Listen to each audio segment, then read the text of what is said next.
Hi folks, very happy new year to you. It's Johnny Matthew here from the Troubled Kids blog on Substack. I hope you are okay and you managed some rest over the Christmas and New Year period. And as always, my thoughts and massive respect go out to all those colleagues who are working in residential and foster care who absolutely don't get time off. You know, if you're working in supported living for care leavers or you've got kids in the looked after children's system living with you, there are no holidays.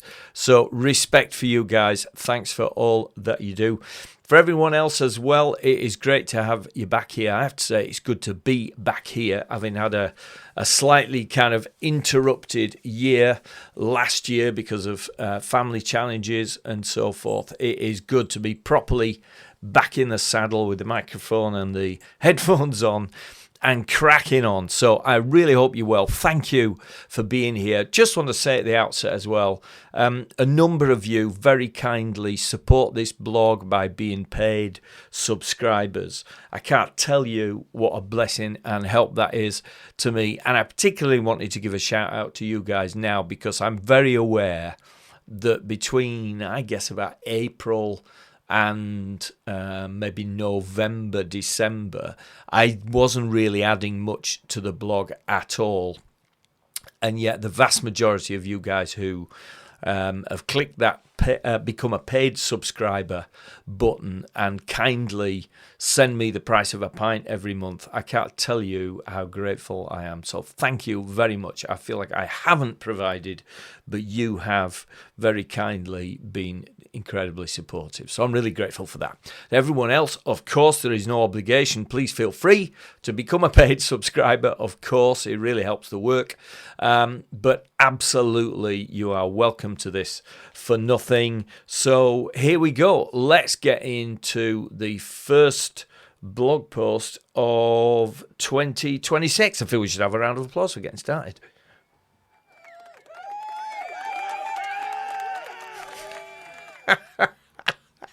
Sorry, I just found the applause button and just had to give it a go. Anyway, here we go. Make 2026 a year of books. Some inspiration to get you going. Introduction. Regular readers of the blog will know that I'm a voracious reader. It's one of my life's great pleasures, as well as being the only guarantee, I reckon, of continued learning, something that I'm completely committed to. So, just like last year, I thought I'd kick off 2026 with a review of my reading from the previous 12 months. And I do this in the hope that you might be triggered to read one or more of these yourselves. I've read quite a number of them through direct recommendation, so I do hope this might help you in that regard, and so help us all to improve our practice further.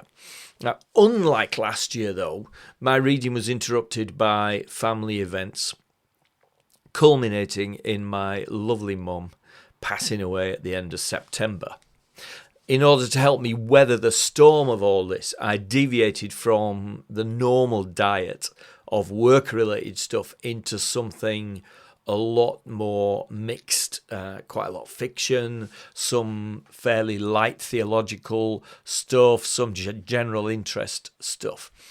This deviation had two results, I guess, this whole episode of being with supporting mum at the end had two major results. Firstly, I read far fewer books than I normally would, only around about 30, 35 or so, instead of the usual 45, 50.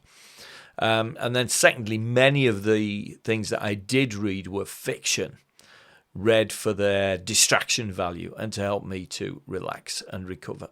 So I won't list everything here that I read, particularly numerous fictional books, but include here only those that I think related to helping troubled kids to recover and allied subjects, but also I will include one or two others just because I think they may be of interest or because I particularly enjoyed them. But the Troubled Kids emphasis remains because, after all, that is why you are here.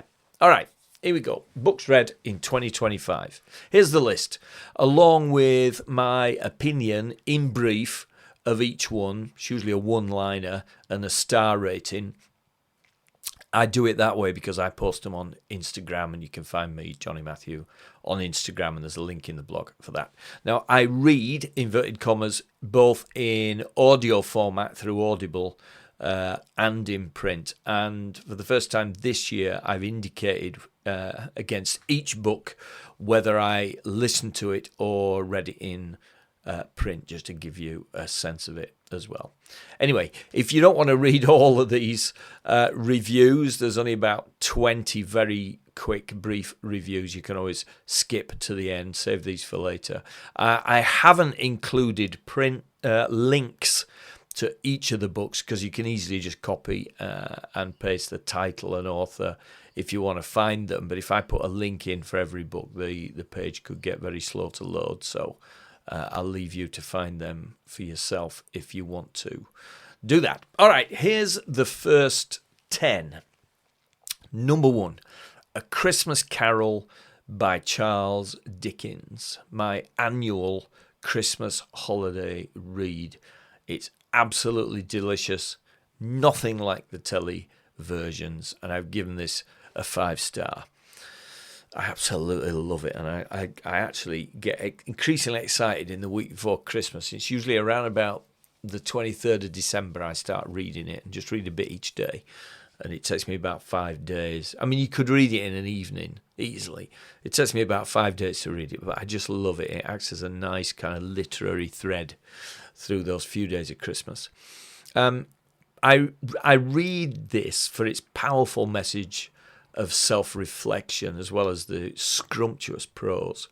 The longer I work with troubled kids, the more convinced I am of my own ignorance and the associated need to strive to do and to be better. And there's something lovely in Scrooge's journey with the ghosts that is, I just think, really healthy self-examination. So I don't get too deep about it, I've got to say. It's more about the fantastic writing than the deeper message, but I think that is a really useful thing too.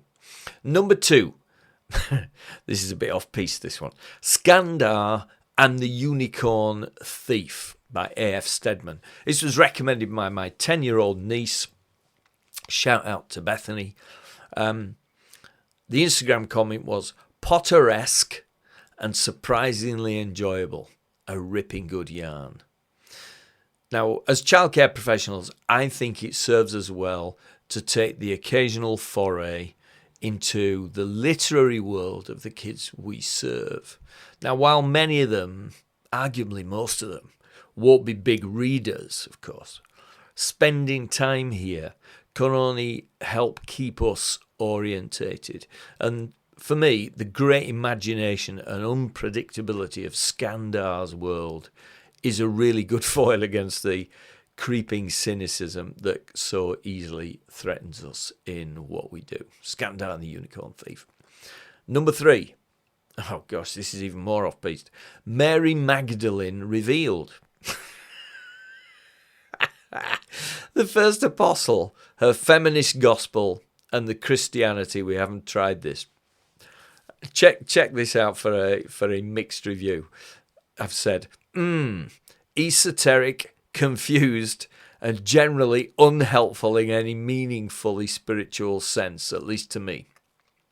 Good brain fodder, though, and a useful challenge to the dominance of men in historical theological writing, not least the Bible itself. So there we go.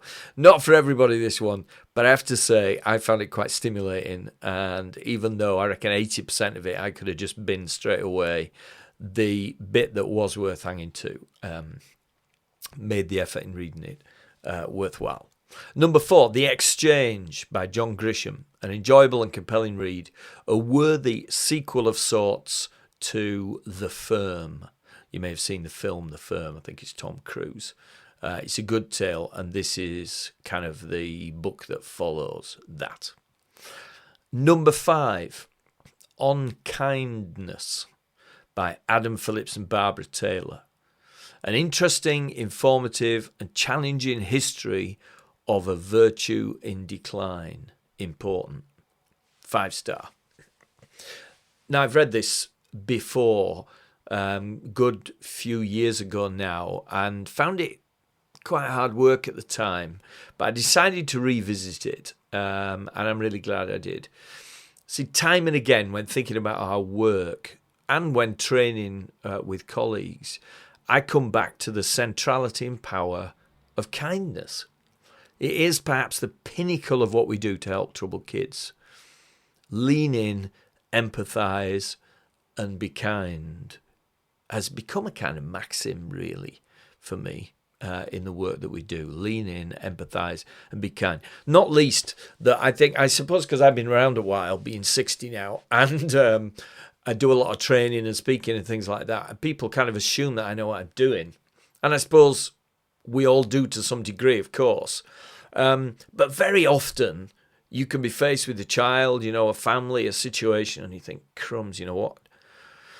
What can I do here? And the more the years have passed by, the more I resort to this basic idea that actually often the best thing to do, and very often when I absolutely don't know with any real conviction what is the best thing to do, I say to myself, just lean in, empathise, and be kind.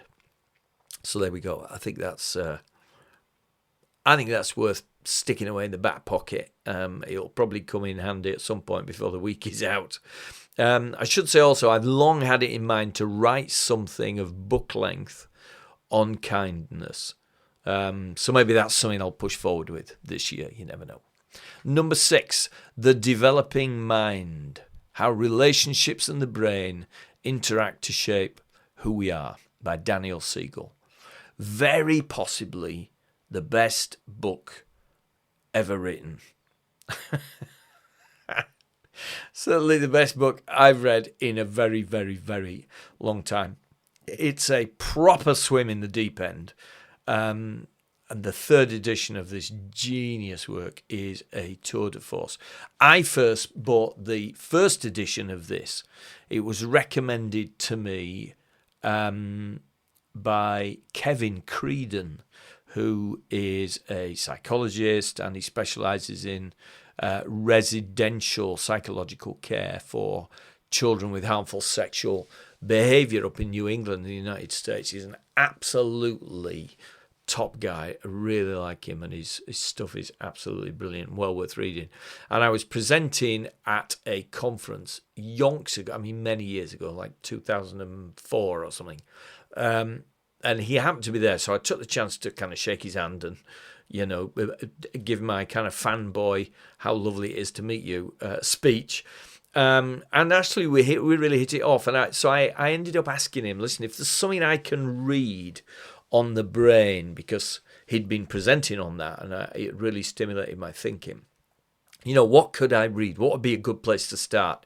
And he said, The Developing Mind by Dan Siegel, basically because he makes clear links between the kind of psychological developmental theories, particularly around attachment and human connection, and neurological development, structure, and later function. So I bought the book. There was a bookstall there. I bought it straight away, and found it absolutely delicious. It was just so good. Not a light read or an easy read, but incredibly informative. So that was great. And so I really hope that you might give that a go, even if you just dip in and read the odd chapter now and again. Also, another gestating plan that I have in the offing is to run a masterclass for those wanting to accelerate their learning when it comes to working with troubled kids. There's a link to that in the blog post.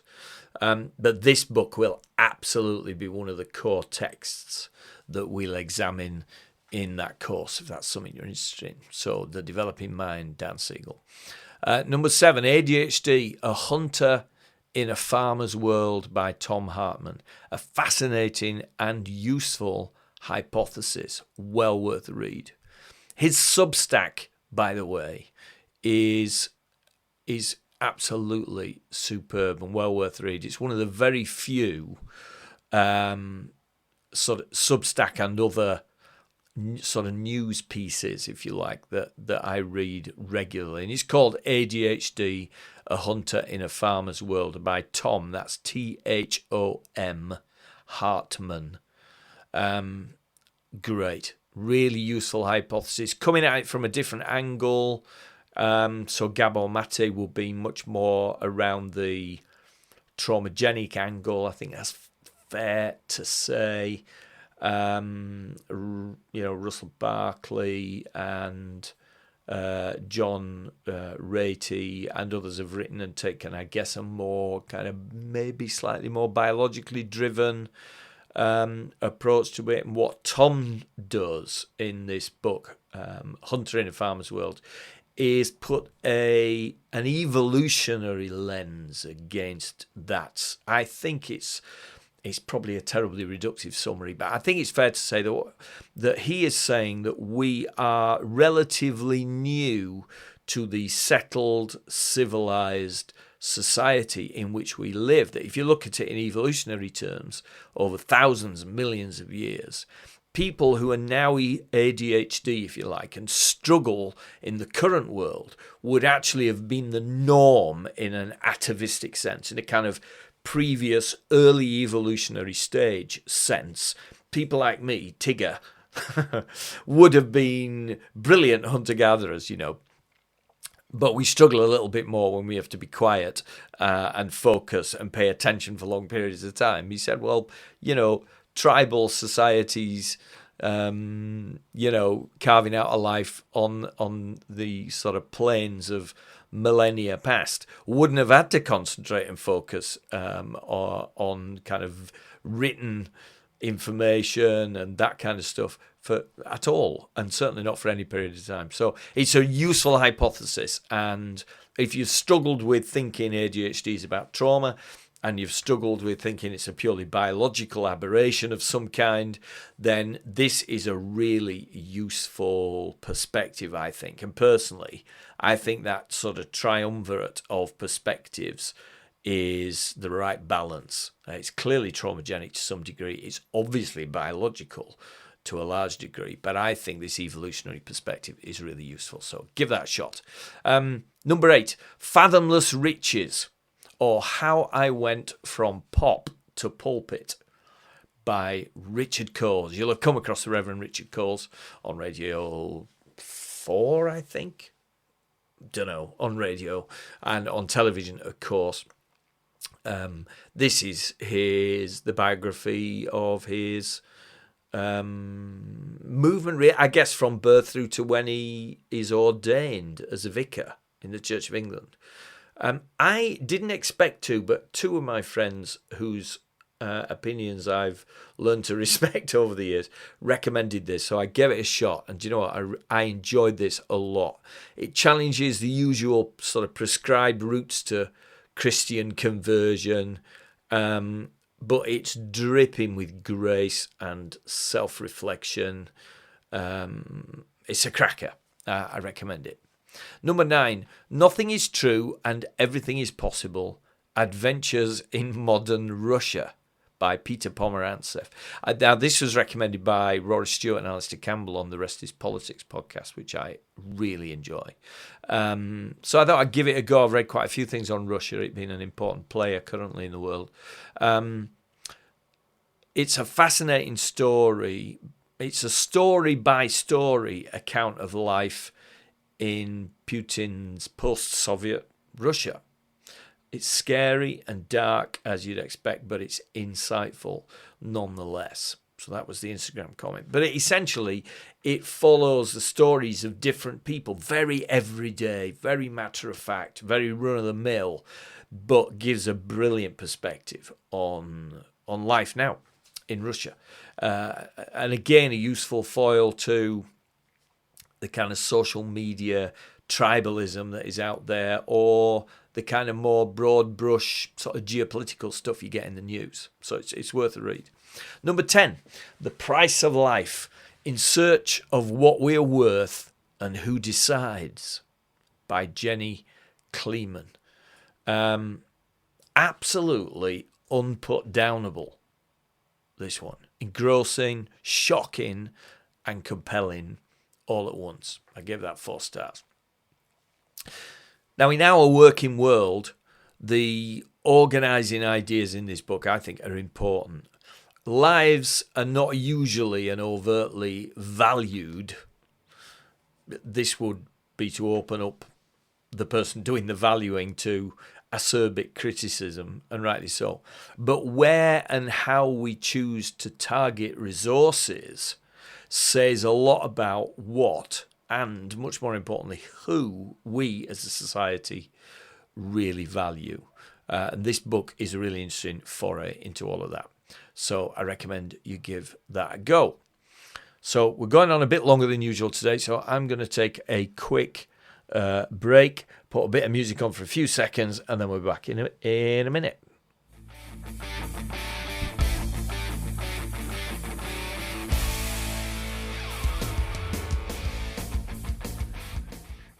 All right, so here we go. The second 10, and in fact there's only about 8 of these because I stalled on a couple of them, and I stalled on one of them, and 2 of them I'm still reading. So we're nearly there. So number 11, One Shot by Lee Childs.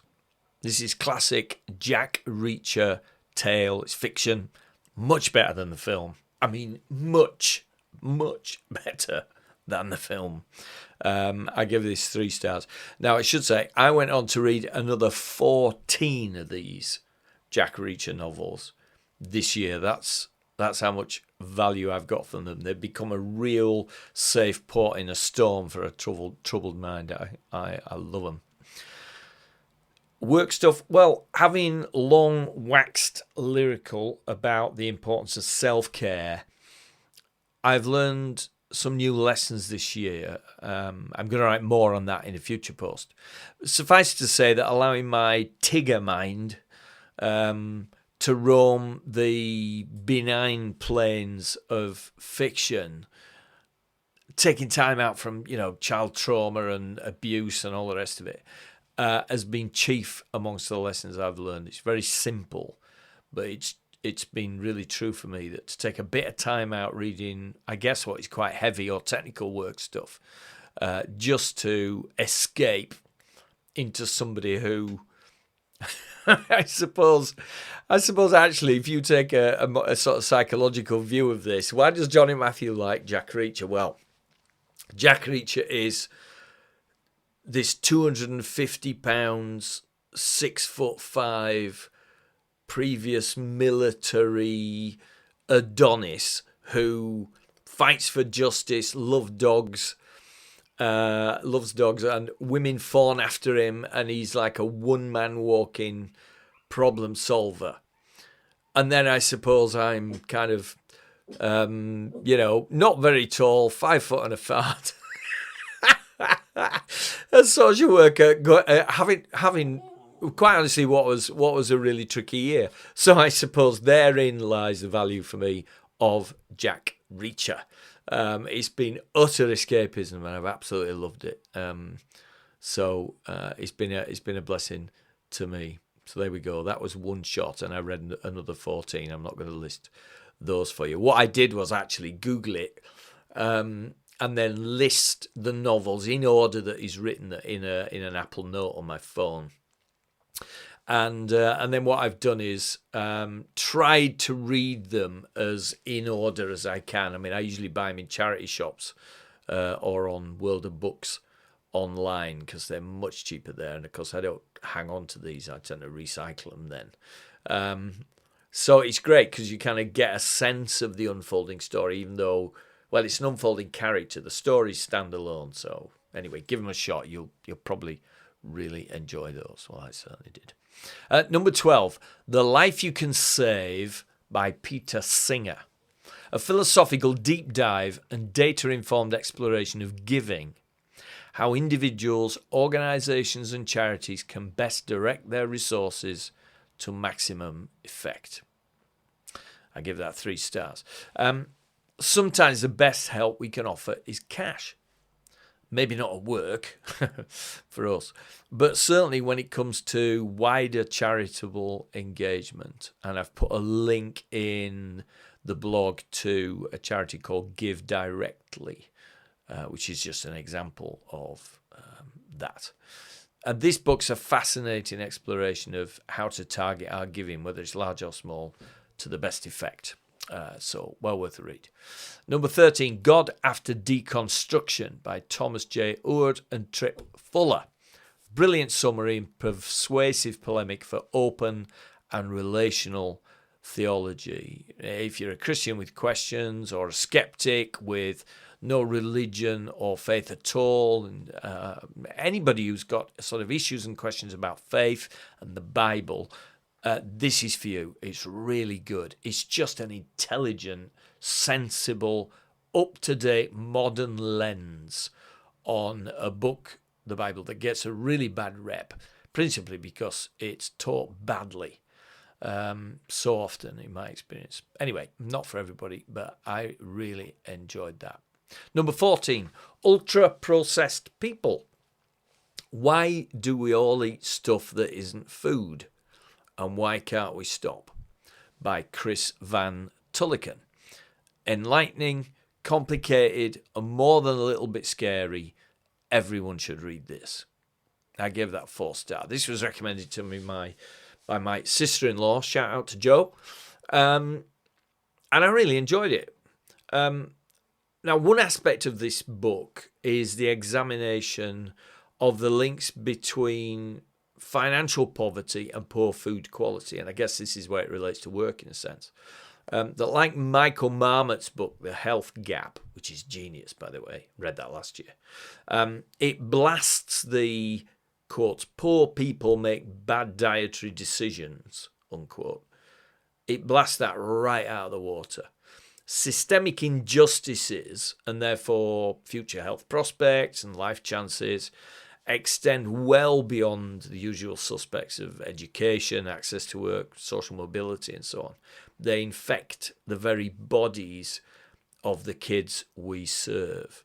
So this is worth a read from a work perspective.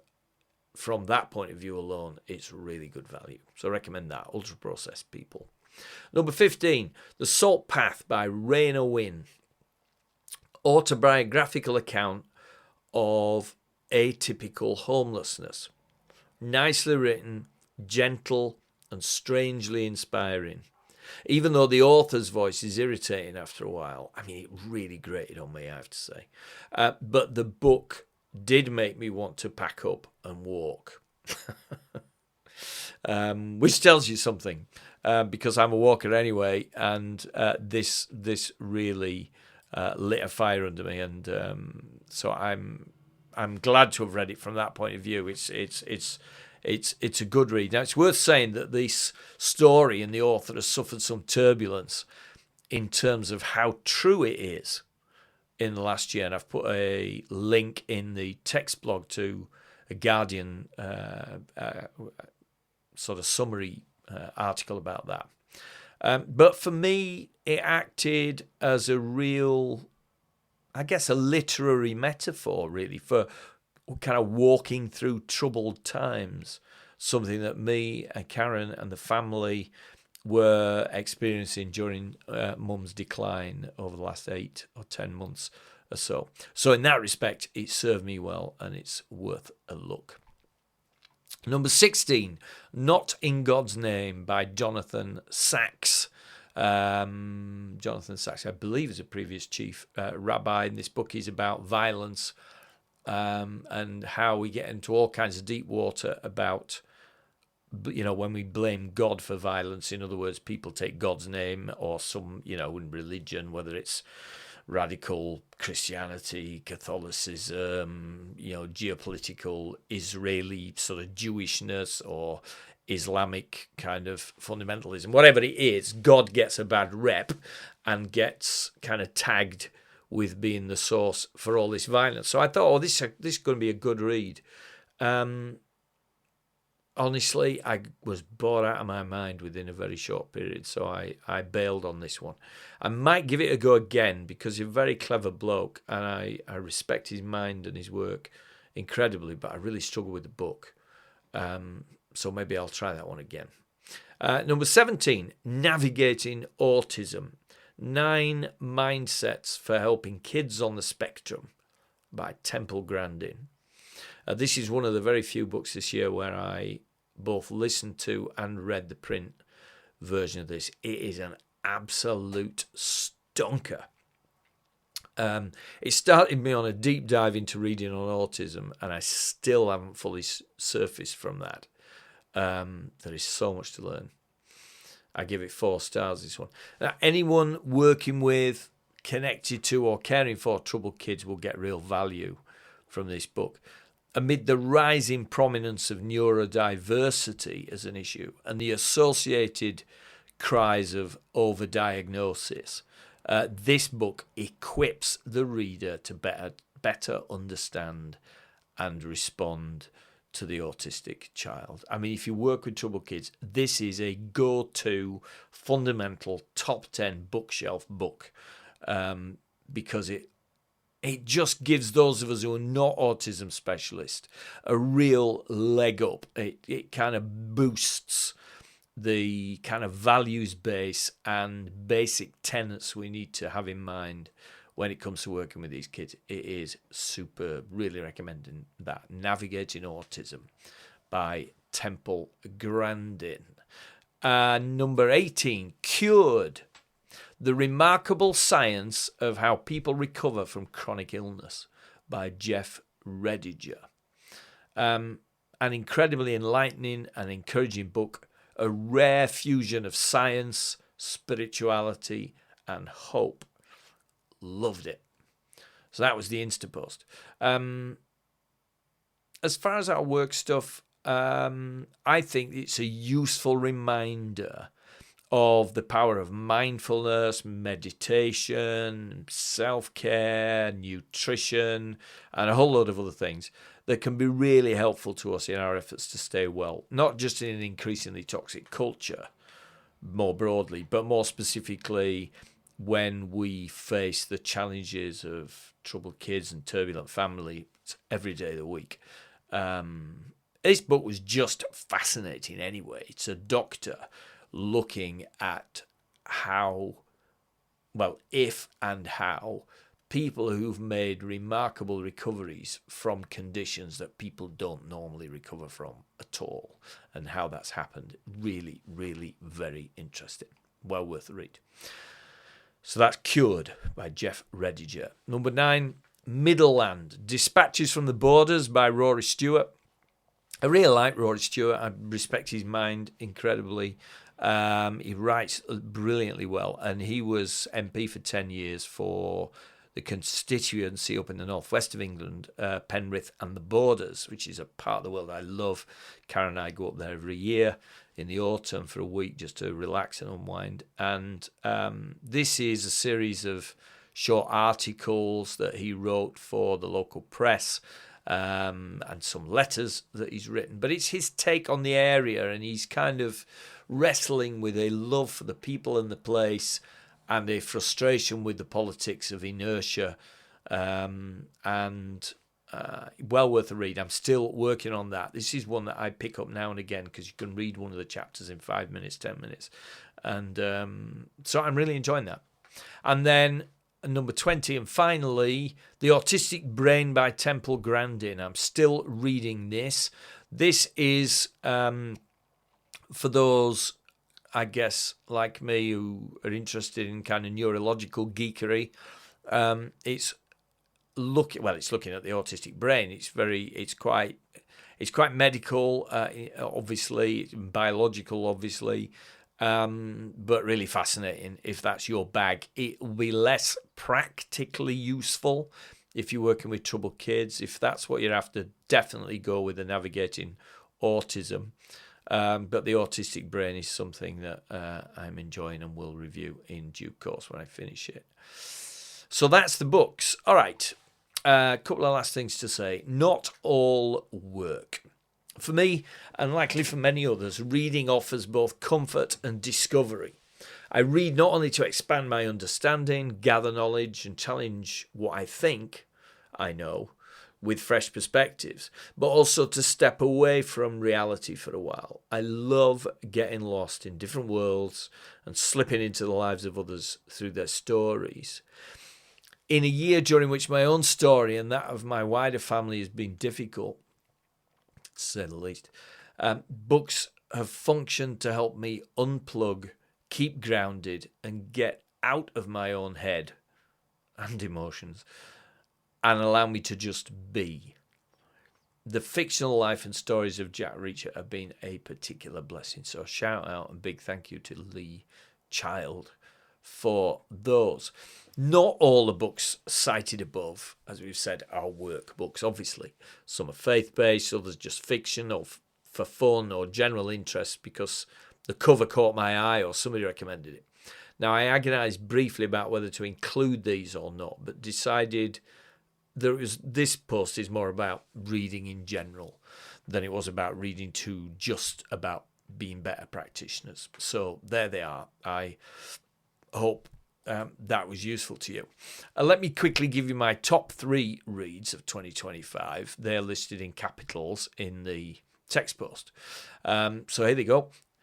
Number 1, The Developing Mind, How Relationships and the Brain Interact to Shape Who We Are, an unparalleled work of neurological genius served up for the lay reader. Truly brilliant. Number 2, Navigating Autism, 9 Mindsets for Helping Kids on the Spectrum by Temple Grandin. I asked a couple of experts what to read on autism, and they both suggested Temple Grandin, and I wasn't disappointed. This book is gold dust for anyone who comes across autism at all in their work with troubled kids. You certainly don't need to be a specialist. In fact, I'd say it's fundamental reading for anybody anywhere. Teachers, social workers, scout leaders, as well as people on the sharp end, residential foster care, people in custody, social work, etc. Absolutely brilliant book. And then thirdly, Cured, The Remarkable Science of How People Recover from Chronic Illness. It's a unique book, this, in that it manages to remain scientifically focused while lifting the eyes to see the wider picture. Its embrace is big enough for mindfulness, nutrition, meditation, and the broad swathe of human spirituality, all of which, Regiger asserts, impact our health. It's a beaut. There we go. They're not in any particular order, but Developing Mind, Navigating Autism, and Cured. They're the top 3. Absolutely superb. Final thoughts. Looking back over 2025, I'm grateful, as always, for the privileges that I enjoy. Above all, this year, I'm thankful for having been born to, raised by, and taught how to live life well by my mum, Faith Rosina Mary Matthew, 27th of January 1942 to the 27th of September 2025. Herself, the most voracious reader I have ever known. Thanks once again for indulging me in this little foray into my 2025 and the uniquely comforting role of books have played for me this year. And thank you, as always, for your support in the last 12 months, for the blog and for the work in general. Thanks to everyone who's attended a course, read a book, watched a video or emailed with encouragement. My only wish is that what I write here, and thus what you guys read, will help make the lives of troubled kids better somehow. So I'll keep reading and writing in the hope of encouraging us all to learn, expand our thinking and practice, and so serve troubled kids more effectively.